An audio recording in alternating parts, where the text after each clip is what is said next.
எனதருமை நாட்டு மக்களே, வணக்கம்.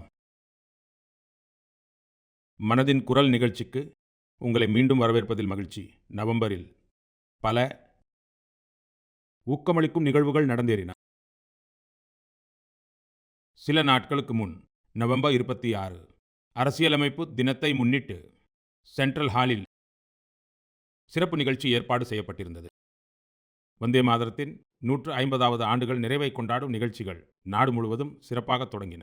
நவம்பர் 25ஆம் தேதி அயோத்தியின் ராமர் கோவிலில் தர்மகொடி ஏற்றப்பட்டது. அதே நாளில் குருக்ஷேத்திரத்தின் ஜோதிசரில் பாஞ்சஜன்ய நினைவிடம் திறக்கப்பட்டது. நண்பர்களே, சில நாட்களுக்கு முன்பு ஹைதராபாத்தில் உலகின் மிகப்பெரிய லீப் இன்ஜின் MRO மையத்தை திறந்து வைத்தேன். விமானங்களின் பராமரிப்பு, பழுதுபார்ப்பு மற்றும் மேலாண்மை துறையில் இந்தியா மாபெரும் மைல்கல்லை எட்டியுள்ளது. கடந்த வாரம் மும்பையில் நடந்த ஒரு நிகழ்ச்சியின் போது INS மாஹே இந்திய கடற்படையில் இணைக்கப்பட்டது. கடந்த வாரம் இந்தியாவின் விண்வெளி சூழலமைப்புக்கு ஸ்கைரூட்டின் இன்ஃபினிட்டி கேம்பஸ் புது உத்வேகத்தை அளித்துள்ளது. இது இந்தியாவின் புதிய சிந்தனை, புதுமை, இளைஞர் சக்தியின் பிரதிபலிப்பாக அமைந்துள்ளது. நண்பர்களே, விவசாயத்துறையிலும் நம் நாடு மாபெரும் சாதனை படைத்துள்ளது.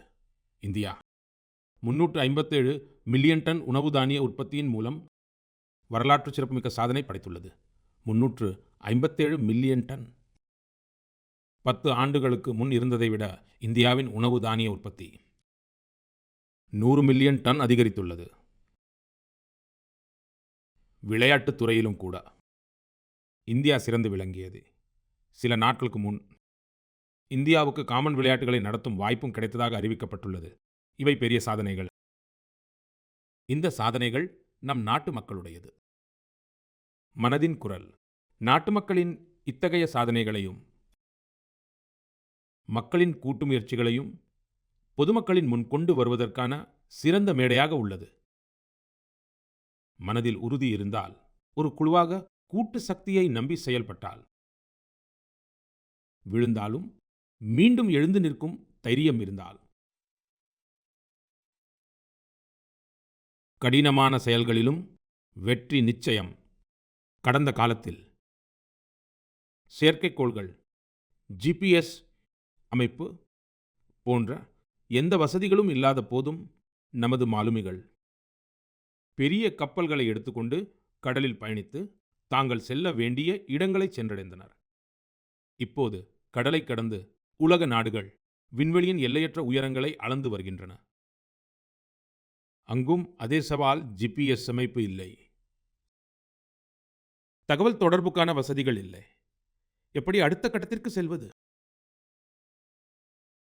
நண்பர்களே, சில நாட்களுக்கு முன் சமூக ஊடகங்களில் ஒரு காணொளி என் கவனத்தை ஈர்த்தது. அது இஸ்ரோவின் ஒரு தனித்துவமான ட்ரோன் போட்டியின் காணொளி. அதில் இளைஞர்கள், குறிப்பாக நமது ஜென்சி தலைமுறையினர், செவ்வாய் கிரகத்தின் சுழலை போன்ற நிலைகளில் ட்ரோன்களை இயக்க முயன்று கொண்டிருந்தனர். ட்ரோன்கள் பறந்தன. சில கணங்கள் சமநிலையில் இருந்தன. பிறகு திடீரென்று தரையில் விழுந்தன. ஏன் தெரியுமா? ஏனெனில் அங்கு பறந்து கொண்டிருந்த ட்ரோன்களுக்கு GPS ஆதரவு முற்றிலும் இல்லை. செவ்வாய் கிரகத்தில் GPS சாத்தியமில்லை. அதனால் ட்ரோனுக்கு எந்த வெளிப்புற சமிக்ஞையோ வழிகாட்டலோ கிடைக்காது. ட்ரோனானது தனது கேமரா மற்றும் உள்ளமைக்கப்பட்ட மென்பொருள் உதவியுடன் பறக்க வேண்டியிருந்தது. சிறிய ட்ரோன் ஆனது நிலத்தின் அமைப்பை அடையாளம் காண வேண்டும், உயரத்தை அளக்க வேண்டும், தடைகளை புரிந்து கொள்ள வேண்டும், பாதுகாப்பாக தரையிறங்குவதற்கான வழியை தானாகவே கண்டுபிடிக்க வேண்டும். அதனால்தான் ட்ரோன்களும் ஒன்றன் பின் ஒன்றாக விழுந்து கொண்டிருந்தன. இந்த போட்டியில் புனேவைச் சேர்ந்த இளைஞர்கள் குழு ஒன்று ஓரளவிற்கு வெற்றி பெற்றது. அவர்களின் ட்ரோனும் பலமுறை விழுந்தது, நொறுங்கியது. ஆனால் அவர்கள் தோல்வியை ஒப்புக்கொள்ளவில்லை. பல முயற்சிகளுக்கு பிறகு அந்த குழுவின் ட்ரோன் செவ்வாய் கிரக சூழலில் சிறிது நேரம் பறந்து வெற்றி கண்டது. நண்பர்களே, இந்த காணொளியை பார்க்கும்போது என் மனதில் மற்றொரு காட்சி தோன்றியது. சந்திரயான் 2உடனான தொடர்பு துண்டிக்கப்பட்ட அந்த நாள் அன்று நாடு முழுவதும், குறிப்பாக விஞ்ஞானிகள், சில கணங்கள் ஏமாற்றமடைந்தனர். ஆனால் நண்பர்களே, தோல்வி அவர்களை தடுத்து நிறுத்தவில்லை. அன்றே அவர்கள் சந்திரயான் 3இன் வெற்றி கதையை எழுதத் தொடங்கிவிட்டனர். அதனால்தான் சந்திரயான் 3 வெற்றிகரமாக தரையிறங்கிய போது அது ஒரு திட்டத்தின் வெற்றி மட்டுமல்ல, அது தோல்வியிலிருந்து மீண்டு உருவான நம்பிக்கையின் வெற்றி. இந்த காணொளியில் உள்ள இளைஞர்களின் கண்களில் அதே ஒளி இருந்தது. ஒவ்வொரு முறையும் நமது இளைஞர்களின் ஆர்வத்தையும் விஞ்ஞானிகளின் அர்ப்பணிப்பையும் காணும்போது என் மனம் உற்சாகத்தால் நிறைகிறது. இளைஞர்களின் இந்த ஆர்வம்தான் வளர்ந்த இந்தியாவின் மிகப்பெரிய சக்தி. எனதருமை நாட்டுமக்களே, நீங்கள் அனைவரும் தேனின் இனிமையை நிச்சயம் அறிந்திருப்பீர்கள். ஆனால் அதில் எத்தனை மக்களின் உழைப்பு, எத்தனை பாரம்பரியங்கள் மற்றும் இயற்கையுடனான எவ்வளவு அழகான இணக்கம் உள்ளது என்பது நமக்கு பெரும்பாலும் தெரிவதில்லை. நண்பர்களே, ஜம்மு காஷ்மீரின் மலைப்பகுதிகளில் வன துளசி, அதாவது சுலாய் பூக்களிலிருந்து இங்குள்ள தேனீக்கள் மிகவும் தனித்துவமான தேனை உருவாக்குகின்றன. இது வெண்மை நிறத்தில் இருக்கும். இது ராம்பன் சுலாய் தேன் எனப்படுகிறது. சில ஆண்டுகளுக்கு முன்புதான் ராம்பன் சுலாய் தேனுக்கு புவிசார் குறியீடு கிடைத்தது. அதன் பிறகு இந்த தேனின் புகழ் நாடு முழுவதும் பரவி வருகிறது.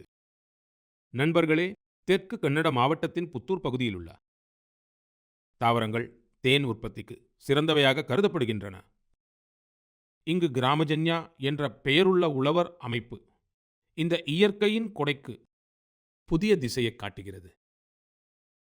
கிராமஜன்யா இங்கு ஒரு நவீன பதப்படுத்தும் நிலையத்தை நிறுவி ஆய்வகம், பாட்டிலிடுதல், சேமிப்பு மற்றும் டிஜிட்டல் டிராக்கிங் வசதிகளை அமைத்துள்ளது. தற்போது இது முத்திரையிடப்பட்ட பொருளாக கிராமங்களில் இருந்து நகரங்களுக்கு சென்றடைகிறது. இந்த முயற்சியால் 2500க்கும் மேற்பட்ட விவசாயிகள் பயனடைந்துள்ளனர். நண்பர்களே, கர்நாடகாவின் தும்கூர் மாவட்டத்தில் சிவகங்கா காளிஞ்சியா என்ற அமைப்பின் முயற்சியும் மிகவும் பாராட்டத்தக்கது. இங்கு ஒவ்வொரு உறுப்பினருக்கும் தொடக்கத்தில் 2 தேனீ பெட்டிகள் வழங்கப்படுகின்றன. இவ்வாறு செய்வதன் மூலம் பல விவசாயிகளை தனது இயக்கத்துடன் இணைத்துள்ளது. தற்போது இதனுடன் இணைந்த விவசாயிகள் ஒன்றாக தேனை சேகரித்து சிறந்த முறையில் உள்ளூர் சந்தைக்கு கொண்டு செல்கிறார்கள். இதனால் லட்சக்கணக்கில் வருமானம் ஈட்டுகிறார்கள். இதே போன்ற உதாரணம் நாகாலாந்தின் பாறைத்தேன் வேட்டை. நாகாலாந்தின் சோக்லாங்கன் கிராமத்தில் கியாம்னியுங்கன் பழங்குடியினர் பல நூற்றாண்டுகளாக தேனை எடுக்கும் பணியை செய்து வருகின்றனர். இங்கு தேனீக்கள் மரங்கள் அல்லாமல் உயரமான பாறைகளில் தங்கள் கூடுகளை கட்டுகின்றன. எனவே தேன் எடுக்கும் பணியும் மிகவும் ஆபத்தானது. அதனால்தான் இங்குள்ள மக்கள் தேனீக்களிடம் முதலில் மென்மையாக பேசி அவற்றிடம் அனுமதி பெறுகிறார்கள்.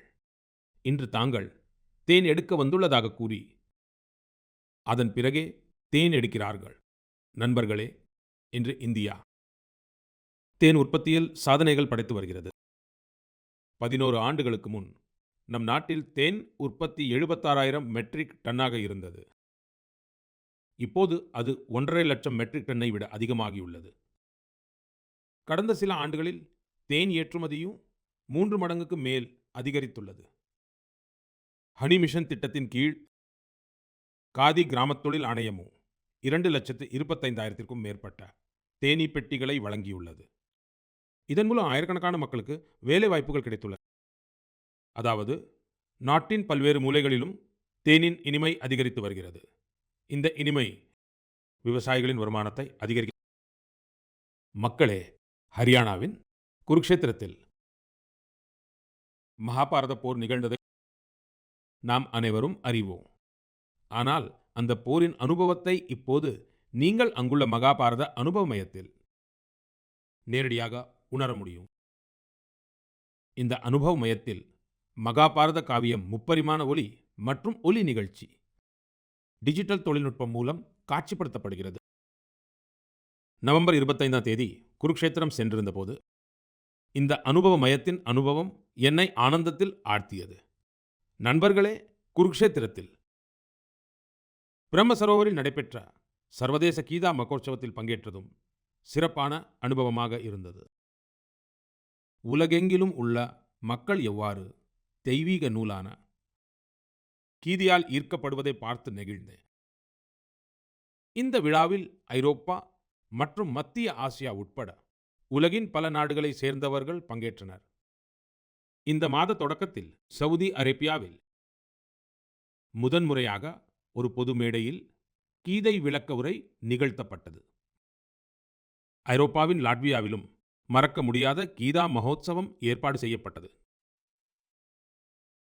இந்த மகோத்சவத்தில் லாட்வியா, எஸ்டோனியா, லித்துவேனியா மற்றும் அல்ஜீரியாவை சேர்ந்த கலைஞர்கள் பெருமளவில் பங்கேற்றனர். நண்பர்களே, இந்தியாவின் மகத்தான பண்பாட்டில் அமைதி மற்றும் கருணை உணர்வே முதன்மையாக இருந்து வருகிறது. 2ஆம் உலகப் போரை கற்பனை செய்து பாருங்கள். எங்கும் அழிவின் கொடூரமான சூழல் நிலவியது. அத்தகைய கடினமான காலத்தில் குஜராத்தின் நவாநகர் ஜாம் சாஹிப் மகாராஜா திக்விஜய் சிங் ஆற்றிய மகத்தான செயல் இன்று நமக்கு உத்வேகம் அளிக்கிறது. அந்த நேரத்தில் ஜாம் சாஹிப் எந்தவொரு இராணுவ கூட்டணிகளையோ போர் தந்திரங்களையோ பற்றி சிந்திக்கவில்லை. மாறாக உலகப் போரின் போது போலந்து யூத குழந்தைகளை காப்பது எப்படி என்பதே அவரின் கவலையாக இருந்தது. குஜராத்தில் ஆயிரக்கணக்கான குழந்தைகளுக்கு புகலிடம் அளித்து புது வாழ்க்கையை கொடுத்தார். இது இன்றும் முன்மாதிரியாக திகழ்கிறது. சில நாட்களுக்கு முன் தெற்கு இஸ்ரேலின் மஷாவ் நெவாடிமில் ஜாம் சாஹிப்பின் சிலை திறந்து வைக்கப்பட்டது. இது மிகவும் சிறப்பான ஒரு கௌரவமாகும். கடந்த ஆண்டு போலந்தின் வார்சாவில் ஜாம் சாஹிப்பின் நினைவிடத்தில் மலரஞ்சலி செலுத்தும் பாக்கியம் எனக்கு கிடைத்தது. அந்த தருணம் மறக்க முடியாததாக இருக்கும். எனதருமை நாட்டு மக்களே, சில நாட்களுக்கு முன் கோயம்புத்தூரில் நடைபெற்ற இயற்கை விவசாயம் குறித்த ஒரு பெரிய மாநாட்டில் பங்கேற்க சென்றிருந்தேன். தென்னிந்தியாவில் இயற்கை விவசாயம் தொடர்பாக மேற்கொள்ளப்படும் முயற்சிகளைக் கண்டு நான் மிகவும் ஈர்க்கப்பட்டேன். எவ்வளவு இளைஞர்கள், உயர் தகுதி பெற்ற தொழில் வல்லுநர்கள் இப்போது இயற்கை விவசாயத்துறையை தேர்ந்தெடுத்து வருகிறார்கள். அங்கு விவசாயிகளுடன் பேசினேன். அவர்களின் அனுபவங்களை கேட்டறிந்தேன். இயற்கை விவசாயம் இந்தியாவின் பழங்கால பாரம்பரியங்களின் அங்கமாக இருந்து வருகிறது. நம் பூமியை பாதுகாக்க, அதைத் தொடர்ந்து ஊக்குவிப்பது நம் அனைவரின் கடமையாகும். உலகின் பழமையான மொழிகளில் ஒன்றும் உலகின் பழமையான நகரங்களில் ஒன்றும் இந்த இரண்டின் சங்கமமும் எப்போதும் அற்புதமானது. நான் பேசிக் கொண்டிருப்பது காசி தமிழ் சங்கமம் பற்றித்தான். டிசம்பர் 2ஆம் தேதி முதல் காசியின் நமோ படித்துறையில் 4வது காசி தமிழ் சங்கமம் தொடங்குகிறது. இந்த முறையின் காசி தமிழ் சங்கமத்தின் கருப்பொருள் மிகவும் சுவாரஸ்யமானது. தமிழ் கற்கலாம். தமிழ் கற்கலாம். காசி தமிழ் சங்கமம் தமிழ் மொழி மீது பற்று கொண்ட அனைவருக்கும் ஒரு முக்கியமான மேடையாக மாறியுள்ளது. காசி மக்களுடன் பேசும்போதெல்லாம்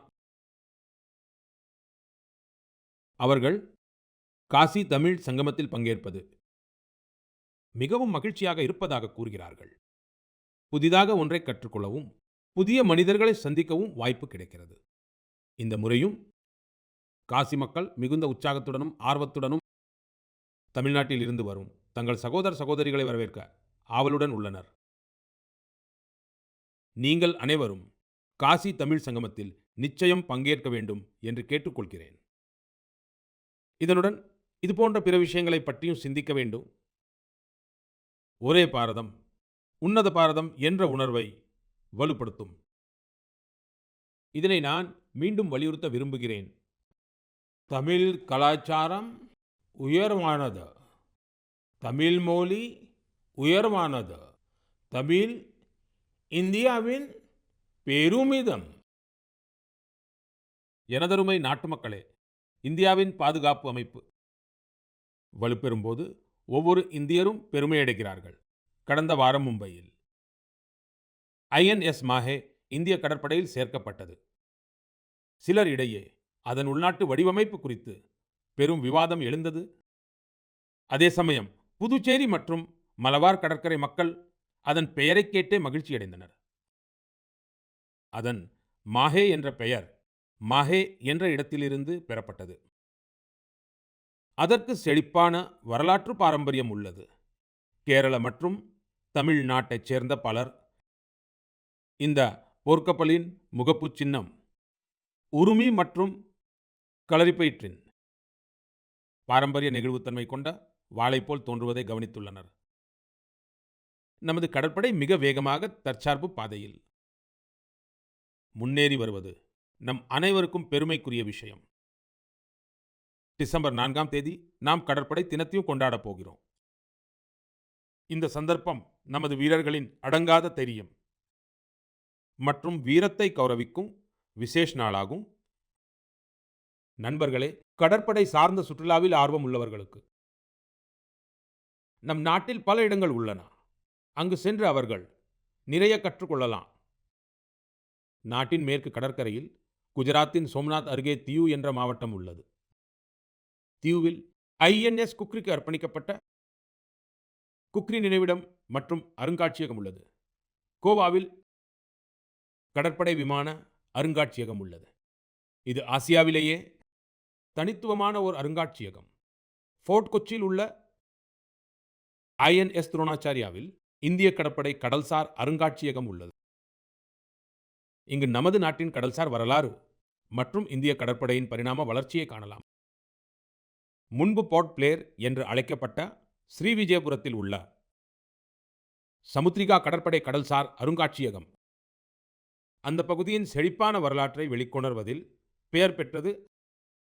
கார்வாரில் உள்ள ரவீந்திரநாத் தாகூர் கடற்கரையில் போர்க்கப்பல் அருங்காட்சியகத்தில் ஏவுகணைகள் மற்றும் ஆயுதங்களின் மாதிரிகள் வைக்கப்பட்டுள்ளன. விசாகப்பட்டினத்திலும் ஒரு நீர்மூழ்கி கப்பல், ஹெலிகாப்டர் மற்றும் விமான அருங்காட்சியகம் உள்ளது. இது இந்திய கடற்படை தொடர்புடையது. நீங்கள் அனைவரும்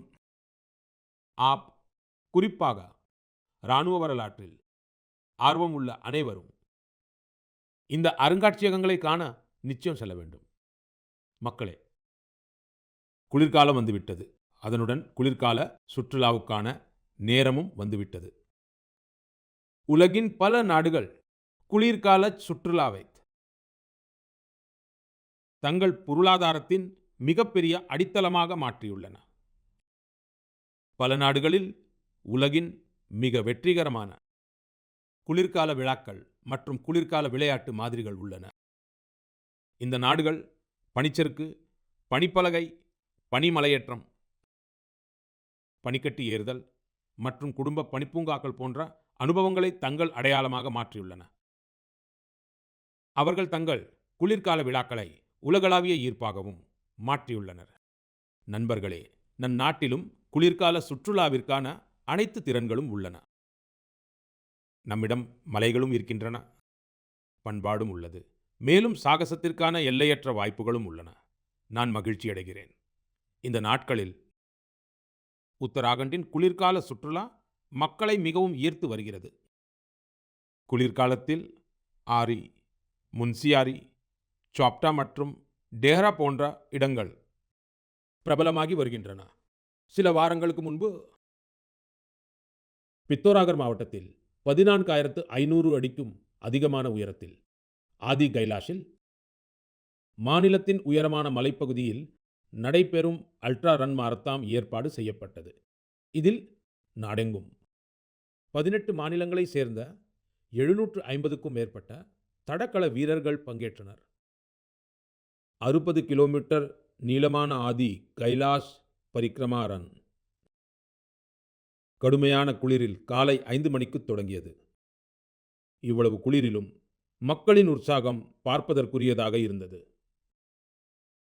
ஆதி கைலாஷ் யாத்திரைக்கு 3 ஆண்டுகளுக்கு முன்பு வரை 2000க்கும் குறைவான சுற்றுலா பயணிகள் மட்டுமே வந்த நிலையில் இப்போது இந்த எண்ணிக்கை 30,000க்கும் அதிகமாக உயர்ந்துள்ளது. நண்பர்களே, சில வாரங்களில் உத்தராகண்டில் குளிர்கால போட்டிகளும் நடைபெற உள்ளன. நாடு முழுவதிலும் உள்ள விளையாட்டு வீரர்கள், சாகச விரும்பிகள் மற்றும் விளையாட்டு தொடர்புடையவர்கள் இது குறித்து உற்சாகமாக உள்ளனர். பனிச்சறுக்கு அல்லது பனிப்பலகை. பனியில் நடைபெறும் பல விளையாட்டுகளுக்கான தயாரிப்புகள் தொடங்கிவிட்டன. உத்தராகண்ட் குளிர்கால சுற்றுலாவை மேம்படுத்துவதற்காக இணைப்பு மற்றும் உள்கட்டமைப்பிலும் கவனம் செலுத்தியுள்ளது. தங்குமிடங்களுக்கான புதிய கொள்கையும் உருவாக்கப்பட்டுள்ளது. நண்பர்களே, குளிர்காலத்தில் இந்தியாவில் திருமணம் செய்யும் பிரச்சாரமும் தனித்துவம் பெறுகிறது. குளிர்காலத்தின் பொன்னான வெயில், மலையில் இருந்து இறங்கும் பனிமூட்டத்தின் போர்வை. இலக்கு திருமணங்களுக்காக மலைகள் இப்போது மிகவும் பிரபலமாகி வருகின்றன. பல திருமணங்கள் இப்போது குறிப்பாக கங்கை நதிக்கரையில் நடைபெறுகின்றன. நண்பர்களே, குளிர்காலத்தின் இந்த நாட்களில் இமயமலையின் பள்ளத்தாக்குகள் வாழ்நாள் முழுவதும் உடனிருக்கும் அனுபவத்தின் பகுதியாக மாறிவிடுகின்றன. நீங்கள் ஒருவேளை இந்த குளிர்காலத்தில் எங்காவது செல்ல திட்டமிட்டிருந்தால் இமயமலையின் பள்ளத்தாக்குகளை நிச்சயம் ஒரு தேர்வாக வைத்துக் கொள்ளுங்கள். நண்பர்களே, சில வாரங்களுக்கு முன் நான் பூடான் சென்றிருந்தேன்.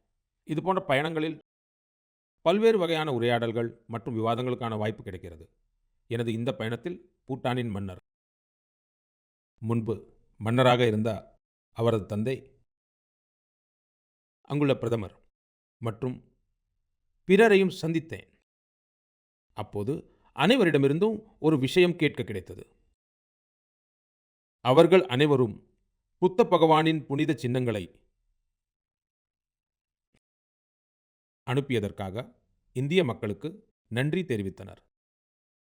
இதை கேட்டபோதெல்லாம் என் இதயம் பெருமிதத்தால் நிறைந்தது. நண்பர்களே, பகவான் புத்தரின் புனித சின்னங்கள் குறித்து பல நாடுகளிலும் இதேபோன்ற உற்சாகம் காணப்பட்டது. கடந்த மாதம் தேசிய அருங்காட்சியகத்திலிருந்து இந்த புனித சின்னங்கள் ரஷ்யாவின் கல்மிகாவுக்கு கொண்டு செல்லப்பட்டன. இங்கு பௌத்த மதத்திற்கு விசேஷ முக்கியத்துவம் உள்ளது. இவற்றை காண்பதற்காக ரஷ்யாவின் தொலைதூர பகுதிகளில் இருந்தும் மிகப்பெரிய எண்ணிக்கையில் மக்கள் அங்கு வந்ததாக இந்த புனித சின்னங்கள் மங்கோலியா, வியட்நாம் மற்றும் தாய்லாந்திற்கும் கொண்டு செல்லப்பட்டுள்ளன. அனைத்து இடங்களிலும் மக்களிடையே பெரும் உற்சாகம் காணப்பட்டது. இவற்றை காண்பதற்காக தாய்லாந்து மன்னரும் வந்திருந்தார். உலகம் முழுவதும் புத்த பகவானின் புனித சின்னங்கள் மீது இத்தகைய ஆழமான பிணைப்பைக் கண்டு மனம் நெகிழ்ச்சியில் நிறைகிறது. இதுபோன்ற ஒரு முயற்சி உலகம் முழுவதிலும் உள்ள மக்களை ஒன்று சேர்க்கும் சக்தியாக அமைகிறது என்பதை கேட்பது மிகவும் மகிழ்ச்சி அளிக்கிறது. எப்போதும் உள்ளூர் பொருட்களுக்கு குரல் கொடுங்கள் என்று கூறியுள்ளேன். சில நாட்களுக்கு முன் G20 உச்சி மாநாட்டின் போது உலகின் பல தலைவர்களுக்கு பரிசுகள் வழங்கும்போது நான் உள்ளூர் பொருட்களுக்கு குரல் கொடுங்கள் என்று வலியுறுத்தினேன்.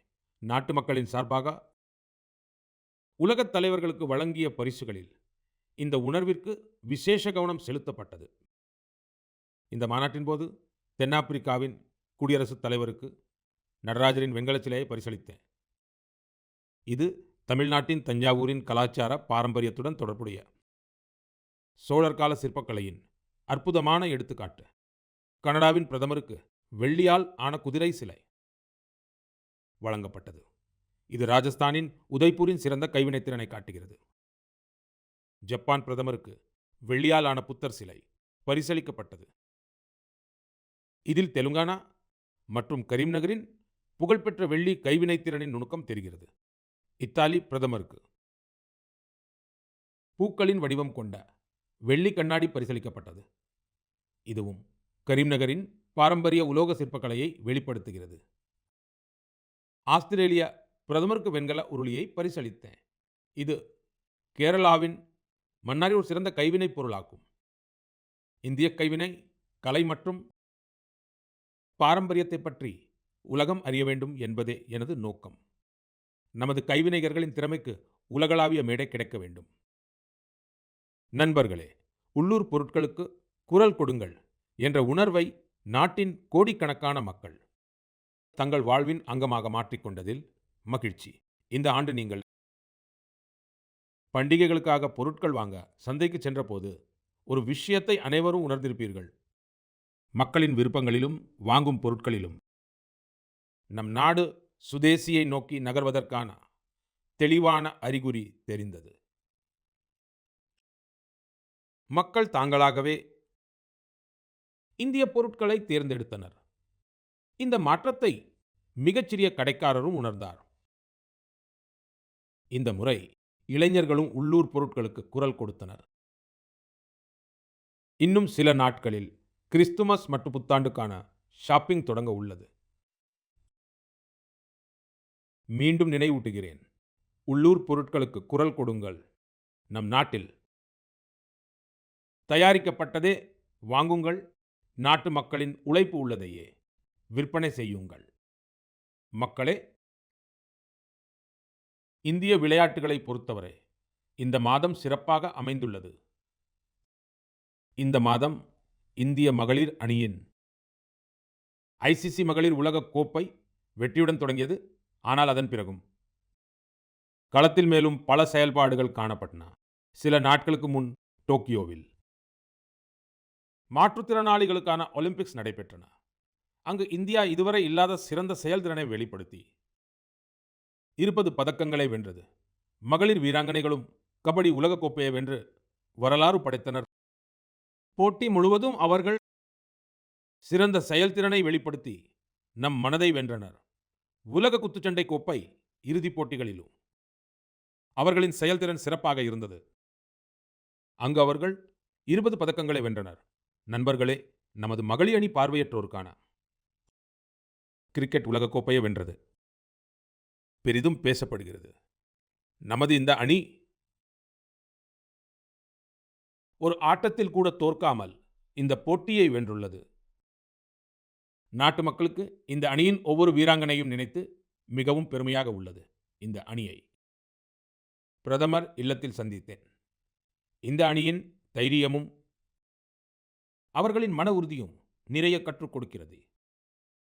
இந்த வெற்றி நமது விளையாட்டு வரலாற்றில் மிகப்பெரிய வெற்றிகளில் ஒன்றாகும். இது ஒவ்வொரு இந்தியரையும் தொடர்ந்து ஊக்குவிக்கும். இப்போது நம் நாட்டில் என்டியூரன்ஸ் ஸ்போர்ட்ஸ் என்ற ஒரு புதிய விளையாட்டு கலாச்சாரமும் வேகமாக வளர்ந்து வருகிறது. என்டியூரன்ஸ் ஸ்போர்ட்ஸ் என்று நான் கூறுவது உங்களின் வரம்புகளை சோதிக்கும் விளையாட்டு செயல்பாடுகளைத்தான்.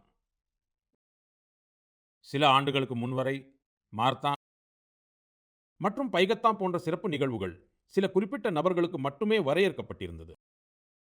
ஆனால் இப்போது நிறைய மாறிவிட்டது. நாடு முழுவதும் மாதமும் 1500க்கும் மேற்பட்ட என்டியூரன்ஸ் ஸ்போர்ட்ஸ் போட்டிகள் நடத்தப்படுவதாக தெரிவிக்கப்பட்டுள்ளது. இந்த நிகழ்வுகளில் பங்கேற்க விளையாட்டு வீரர்கள் தொலைதூர இடங்களுக்கு செல்கிறார்கள். என்டியூரன்ஸ் ஸ்போர்ட்ஸின் ஓர் உதாரணம் ஐரன்மேன் ட்ரையத்லான். கற்பனை செய்து பாருங்கள், உங்களிடம் ஒரு நாளை விட குறைவான நேரமே உள்ளது என்றும் நீங்கள் இந்த 3 பணிகளை செய்ய வேண்டும் என்றும் கூறப்பட்டால், கடலில் 4 கிலோமீட்டர் வரை நீந்த வேண்டும், 180 கிலோமீட்டர் சைக்கிள் ஓட்ட வேண்டும், சுமார் 42 கிலோமீட்டர் மாரத்தான் ஓட வேண்டும். அப்போது நீங்கள் நினைப்பீர்கள், இது எப்படி சாத்தியம் என்று. ஆனால் மன உறுதி கொண்டவர்கள் இதை வெற்றிகரமாக செய்து முடிக்கிறார்கள். அதனாலேயே இது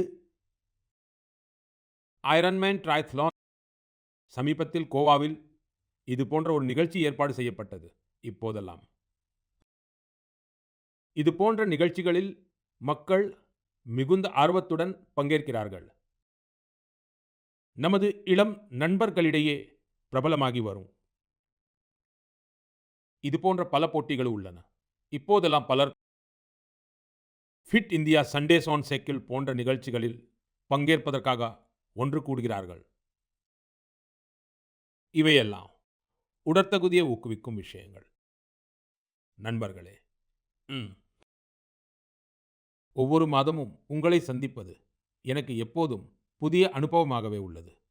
உங்கள் கதைகளும் உங்கள் முயற்சிகளும் என்னை ஊக்குவிக்கின்றன. உங்கள் செய்திகளில் நீங்கள் அனுப்பும் ஆலோசனைகள், பகிரும் அனுபவங்கள் இந்த நிகழ்ச்சியில் இந்தியாவின் பன்முகத்தன்மையை வெளிக்கொணர் உத்வேகமளிக்கிறது. அடுத்த மாத சந்திப்பில் 2025 முடியும் தருவாயில் இருப்போம். நம் நாட்டின் பெரும்பாலான பகுதிகளில் குளிர் அதிகமாகிவிடும். குளிர்காலத்தில் நீங்களும் உங்கள் குடும்பத்தினரும் பாதுகாப்பாக இருங்கள். அடுத்த மாதம் நாம் வேறு புதிய தலைப்புகள், புது பிரபலங்கள் பற்றி கண்டிப்பாக பேசுவோம். நன்றி.